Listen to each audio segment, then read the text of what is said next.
This is the Change Physician, episode 212. Welcome back to the Change Physician. I'm Melissa Katie, the challenge doctor. I was about to say the co-host. I'm one of the co-hosts or the host, and I don't know. I always say co-host, but you always say I'm the host and you're my co-host. But well, because you are whoever the individual is the host, and then the other person is the co-host. But I think of us as equal. Co-host. Well, yeah, because when you say host, then I'm the co-host. It's a point of reference. Like that's the whole thing is a point of reference. It's all about perspective, which brings me to a topic we'd like to chat about on the Change Physician. One of the key words in that podcast name is physician, and whether or not if we could go back and do it all over again, would you still be a physician? I think that's a great question. And I think that's the big debate. Like, because if we were just talking about like physician forums and these little communities that are physician only, and this comes up again and again, like, I wish I'd never done medicine. I wish I had never done medicine. I wish I never done medicine. And one of the reasons that we started this podcast was specifically in the first season. So the first season that we were around, the first year in 2020, we really focused on what you can do to leverage a medical education.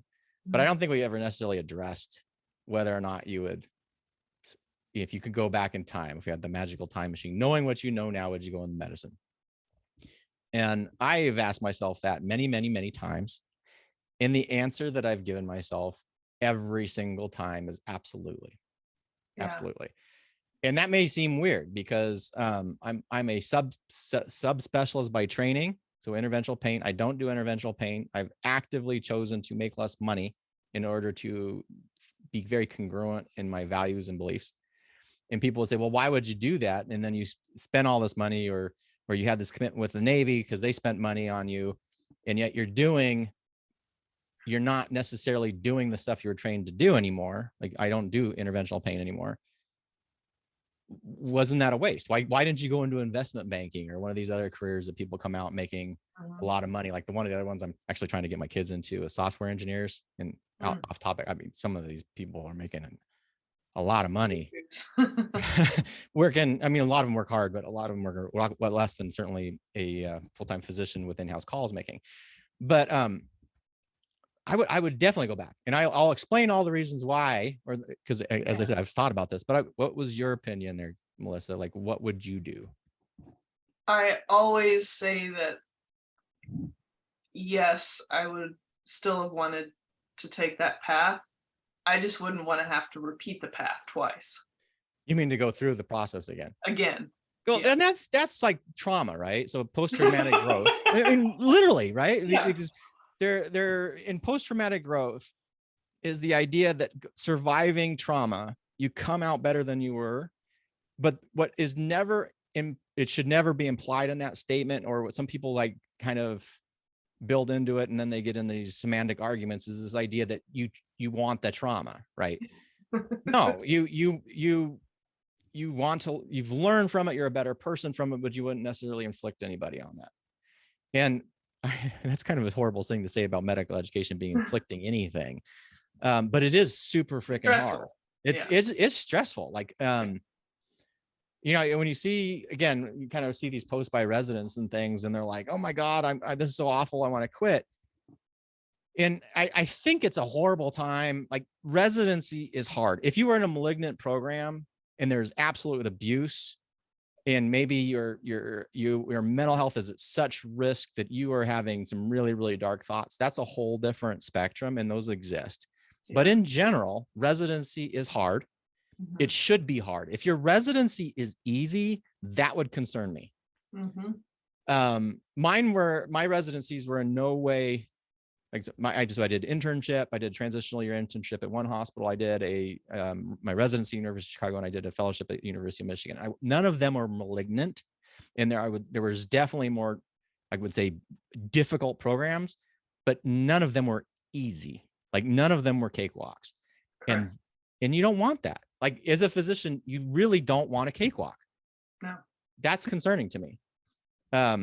And so it Yeah. should be challenging. And it is something where there's to be said is put your nose to the ground. So recognize that this is a temporary state, break it into chunks, 2 months, 1 month, rotation blocks or whatever, you segment it down and get through it before you make any decisions. Again, barring you're not in a malignant, awful place where there's abuse and stuff like that going on. But you want a challenging residency, and I definitely don't want to go through it again. I actually thought about this the other day.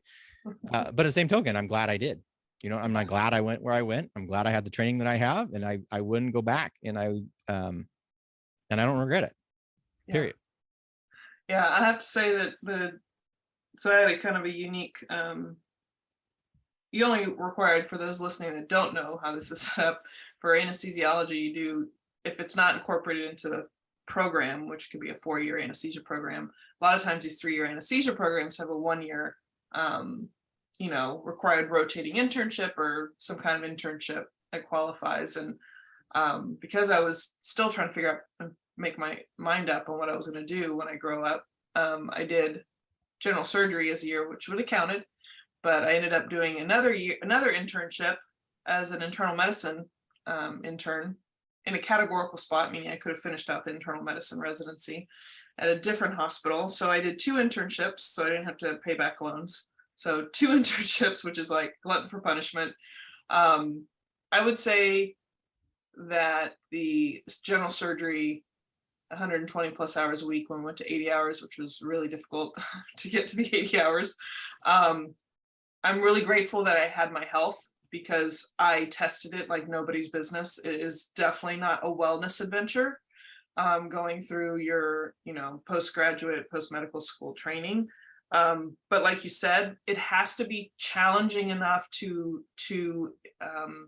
create growth, to help you learn beyond what you already know. So the challenges along the way are really stimulating a lot of growth and preparing you to be able to handle things on your own.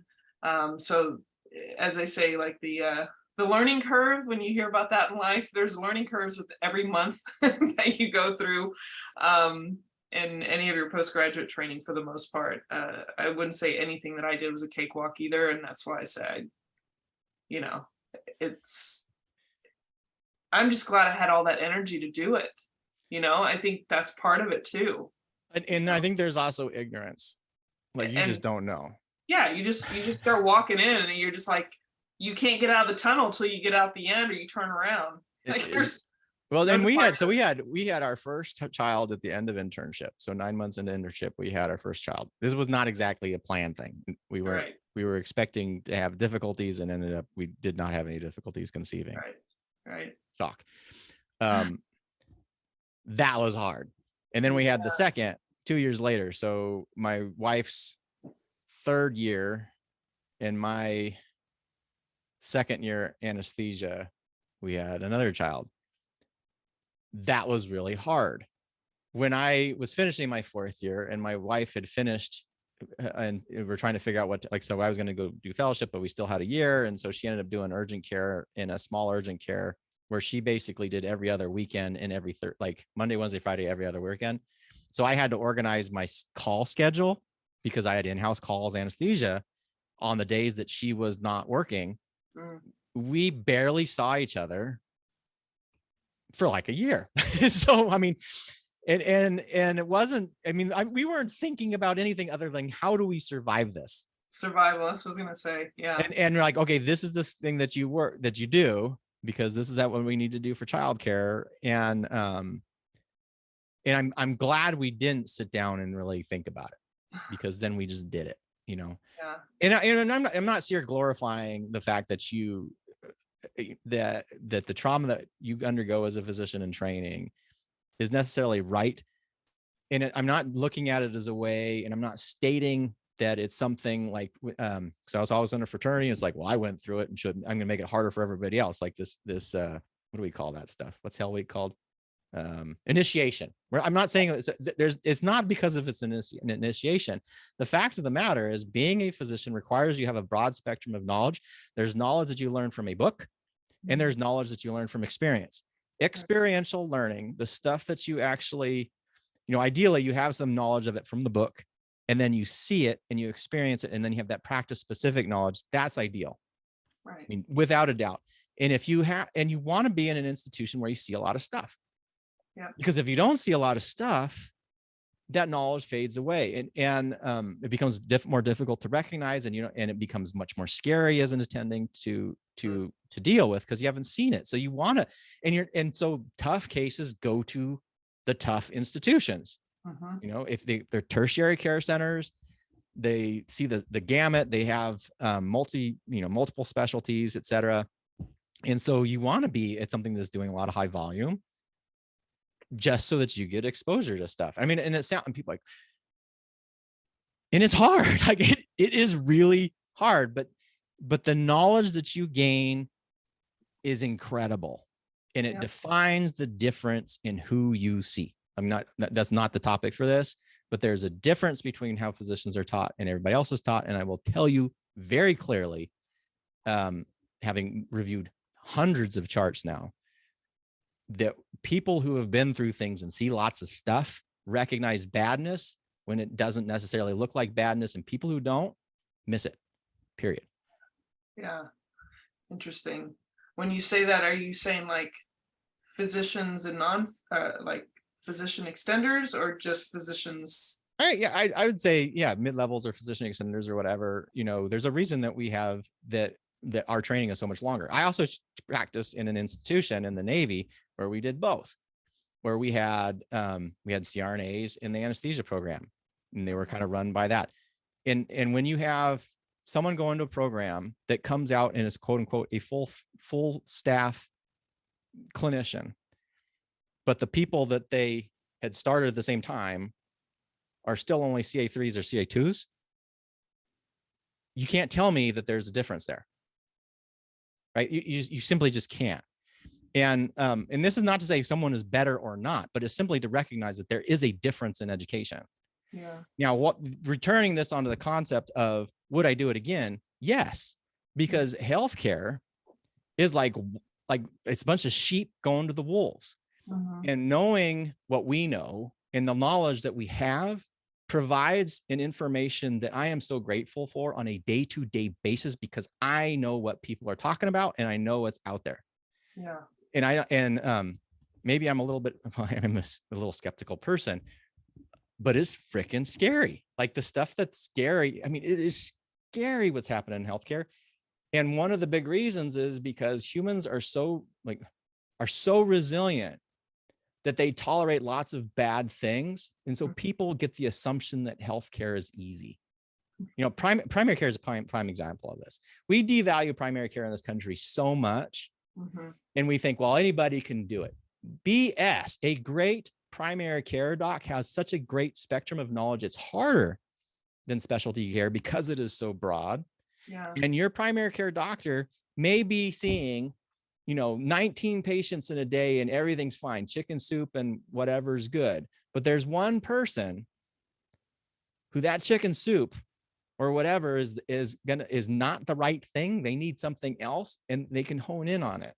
Yeah. In primary care, to be a good primary care is to keep people away from the specialists.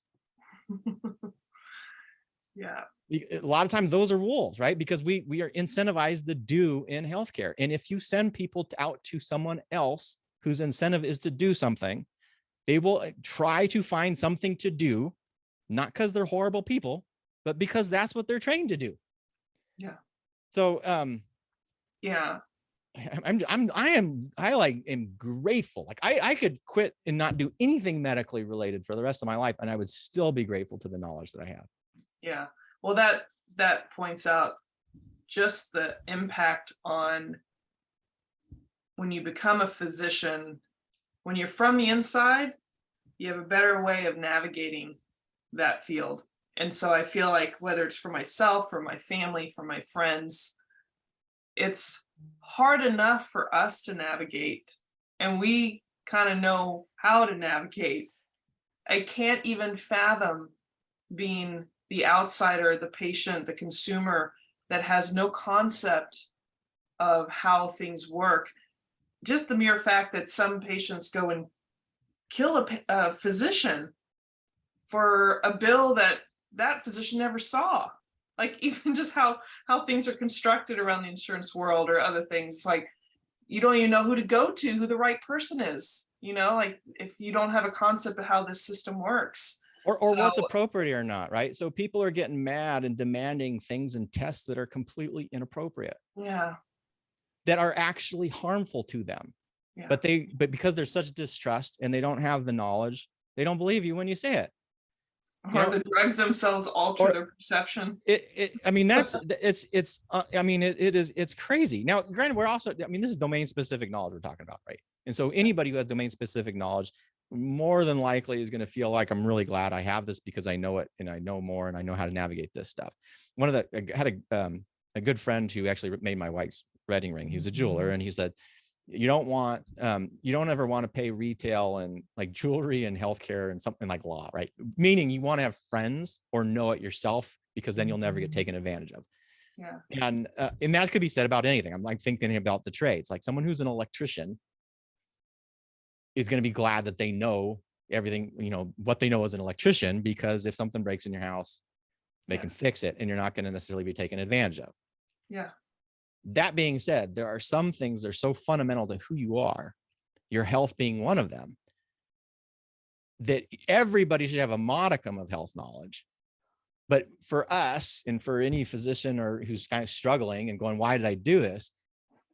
The knowledge we have is fundamental to living, like absolutely living. And the fact that we have that, no matter whatever happened or whatever you're choosing to do now, you have a skill set that we're going to serve you for the rest of your life, and your friends and family as well, if they ask you. Now, hopefully they listen to you, which doesn't always happen. no, that's But not but yeah, no, I mean, I literally see it like sheep going to the wolves. Like our healthcare system, there's a couple of good shepherds out there, but man, there's a lot of wolves. And I mean, it's disgusting, some of the things I've seen. And even as, like you talked, even as a physician, it's hard. So for me to get a primary care doc, it took me over 6 months to get the appointment, despite knowing the person, having I mean, I literally emailed him because he's a buddy of mine. And then him trying to push on his end, trying to get through the system. yeah. Because we know other physicians, when we took my mother-in-law, who has got significant health issues, and we even specifically stated, hey, we have this unknown mass that was found on an incidental finding on a CT scan. We just want to kind of know the options of it. And the oncologist said, well, you know, whatever, you can take this pill, blah, blah, blah, and whatever. And then we find out from another person, because we have oncologist friends, that pill doesn't really do anything other than a month or two to extend life on somebody who's already got dementia, is extraordinarily expensive, and produces massive side effects. And they knew we were physicians going in there. Mm-hmm. I mean, you can tell I get animated about it, because it just blows my mind. And man, I just feel so bad. Like, I don't want anybody who's non-physician to feel bad about this, but man, find the people you trust and trust them. Yeah. And the more you can learn and work with somebody you trust, and then to blow it all out of the water. But everything that you find on Google doesn't necessarily mean that you know it. Yeah. Right? There's a lot of people Googling stuff and say, well, this means this and this means this. Yeah. But you don't have perspective. You may not know the language. I mean, the first 2 years of medical school is basically learning a new language, the language of healthcare, and what all this stuff means. And the parts of the body and the things. Yeah. Well, not even the parts, but what the words and the connotations are, because we have all these, you know, there's like these online gurus who, I don't know, they've got their bachelor's degree in nutrition, and then they're very good marketers. And they have the YouTube channels with a bunch of people, and they're like, this, you need to detox this, whatever the hell that means. And then they quote these studies, but that's not what the study said. Like you don't understand what you're reading. You literally don't understand it. And it reminds me, like the first day of medical school, the very first class was biochemistry. And we're all brand new, know nothing. And he gives us this thing, and they're like, well, we're going to institute problem-based learning. They obviously didn't know how to institute problem-based learning. And they gave us this thing. It was like a case, and they're like, here's your patient. What do you order? And we all were like, I don't even know what you mean. Like, what are we supposed to order? What are the options? What are we looking for? Kind of a deal. Because we didn't know the language. We didn't know anything. And they're like, well, you can order a CBC. I'm like, well, what's a CBC? Maybe you volunteered somewhere and you've heard the term, or you watched some ER and hopefully it's correct, but if with that domain specific knowledge allows you to actually understand domain specific details. Yeah. And I am so grateful for that. Yeah, it made me think of just recently that I was completely talking about domain specific knowledge with there was an AC unit that needed to be fixed. And I find out that the outdoor unit was replaced, but the indoor unit, somehow there was no piston in the coil. And so, and that's about the extent of what I'm gonna be able to say there. But the fact that I don't understand all the parts, I don't understand the terminology, and I'm trusting, I think they're trustworthy, they're nice. Like, I'm thinking, okay, we fixed a problem, things are better, the outdoor unit, but there was still another problem, made it completely inefficient, making electrical bills really high. Mm-hmm. And so it wasn't until somebody else is like, not that I want to badmouth anybody, but they should have noticed that there was no piston in the indoor unit. That thing has been struggling from the get-go. And he's like, were you having problems like all this time with it? I'm like, yeah. But it was better, but it's not great. Yeah. And then I was like, God, like that's the thing, even though I'm talking about AC units, it's great if you're an AC guy, know how to like understand all that. For that little part of your life, that is really helpful. But in the medical field, in your health, and not that you need a doctor to live a healthy life per se, if you don't have any major medical issues, you can take care of yourself pretty darn well and do all the right things and not probably have to see anyone in the medical field very often, unless you have a big trauma or in a car accident or something like that. Because obviously your health is part of your survival. That's kind of like your AC. You can live in some place that doesn't even need AC, so that doesn't really help you. But people are trusting people because of bedside manner or personality, and we've talked about it before. But we say find someone you trust, but that's kind of loaded. It's like that doesn't mean still that that's the right person. It's a little trial and error. It is, and then looking sort of the aggregate and kind of piecing through knowledge or whatever, Yeah. That's the big difference. Again, to reinforce this idea of would I go back and not be a doctor? Absolutely not, because of that. Like, yeah. I don't understand electricity. Not electricians and AC repair and HVAC units and all that stuff. But if it breaks down, yeah, it could cost me some money. It could be uncomfortable, whatever, but it's highly unlikely to kill me. Yeah. And in healthcare, and in returning this back, right? So not only in healthcare is there highly domain specific knowledge, but there's continually being inundated. Pharmaceutical marketing doesn't help this at all. We as physicians, and really in a fear of medical legal stuff, this litigious environment, encourage this. Yeah. Make it seem like bodies are so sick and decrepit that everything needs to be seen by a doctor when the reverse is true. The majority of the time, your bodies are so resilient, you're gonna get better. Yeah. Every cold you don't need to go to the doctor for. There's really nothing they can do. Every sprain you don't need to go to the doctor for. The stuff that we used to do 100 years ago and just kind of like, oh, I'm okay, I'll be okay. Yeah. We neglect that, and people in practice are scared to say that. So instead they do these $1 million workups, not necessarily because they're warranting, and maybe even potentially not because they think it's right, but because they're scared. Not scared for you, scared for themselves. And so they were, this 99.9% of the time, this is nothing. There's not going to be any sort of fracture there. You really don't need an imaging. You just need to kind of take care of it, offload your ankle for a while, and you're going to be fine. But in 0.000, they're all, well, what if it's, a growth plate fracture, or what if blah, blah, blah, blah, blah. And so they order this stuff. And then we're scared to say, well, hey, everything's fine. You're going to be okay. They say, well, there's this little thing that the radiologist said in one picture on the one view of your ankle. And so you go to see the orthopedic specialist, and the orthopedic specialist says, well, are you having pain? Yes, you're having pain. Well, let me do more imaging, and let me look. Oh, well, I think you got blah, blah, blah, and we're going to, it's probably a soft tissue thing. And we're going to, I mean, it just becomes this downward spiral of nastiness because we're afraid to say, hey, bodies are strong. And then as a consumer, we're being taught that no, your bodies are weak, they're pathetic, you're going to get infected with everything. Anytime you hit something, your body's going to be broken. You need to go into the healthcare community and they're going to fix you when there's really very few things we can actually fix. Yeah. And that's what our medical training allows us to avoid. And that's funny because I think to myself, I'm like of that mindset. And I think the athlete and the physician in me believes in me.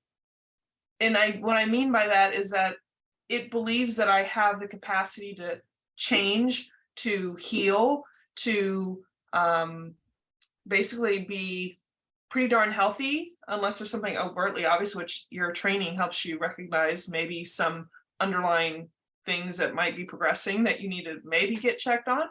But for the most part, you're kind of like that, that parent with the kid, like that, scratches his knee and you just give it a kiss and you'll be fine. Yeah. What happened to that, I feel like I'm like so much of that is like maybe this is wistful thinking, and again, we want to look at the data behind it, blah blah blah, to actually have some facts behind it. But I kind of get the impression that was something that used to happen. At least it happened for me.